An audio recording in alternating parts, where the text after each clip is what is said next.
షేర్లింగంపల్లి నియోజకవర్గం Alvin colony division Yellamma బండ పరిధిలోని మొగలమ్మ కాలనీలో 36,50,000 రూపాయలతో నూతనంగా నిర్మించిన సీసీ రోడ్లను డివిజన్ కార్పొరేటర్ దొడ్ల వెంకటేష్ గౌడ్ స్థానిక నాయకులు కాలనీవాసులతో కలిసి పర్యటించి కాంగ్రెస్ ప్రభుత్వం అందిస్తున్న అభివృద్ధి సంక్షేమ పథకాల గురించి ప్రభుత్వ పనితీరు గురించి ప్రజల అభిప్రాయాలను అడిగి తెలుసుకున్నారు. ఈ సందర్భంగా కార్పొరేటర్ మాట్లాడుతూ కాంగ్రెస్ ప్రభుత్వం పనితీరుతో ప్రజలు చాలా సంతోషంగా ఉన్నారన్నారు.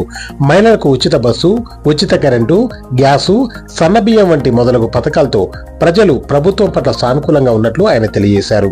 అలాగే నూతనంగా నిర్మించినటువంటి సీసీ రోడ్డుకు మంచిగా క్యూరింగ్ చేసి ప్రజలకు అందుబాటులోకి తీసుకురావాలని ఆయన సంబంధిత అధికారులను కోరారు. రోడ్డుకు ఇరువైపులా చెట్లు పెట్టి కాలనీని పచ్చని వనంలా సుందరంగా మార్చుకోవాలని ఆయన కాలనీవాసులకు సూచించారు. కార్యక్రమంలో Shivaraj Goud, CH Bhaskar, John, Samuel, Mahesh, Basheer, Vikram, Ayub, Naresh, Rafi, Pasha, Miya, కాలనీవాసులు తదితరులు పాల్గొన్నారు.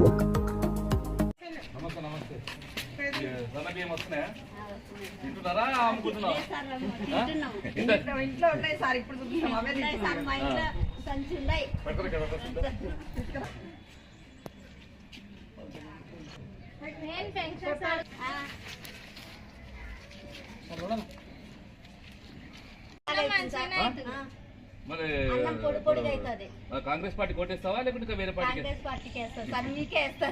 మాకు పార్టీ చెప్పు. బియ్యం ఇచ్చిండు, రేషన్ కార్డులు ఇస్తున్నాడు, తర్వాత ఇప్పుడు అన్ని సమస్యలు కూడా పింఛన్లు కూడా తప్పకుండా ఇస్తారమ్మా. పింఛన్ 100% పెన్షన్ రావాల్సిన చాలా మంది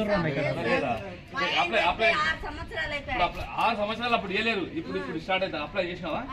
నీకు తప్పకుండా ఇప్పిస్తాను.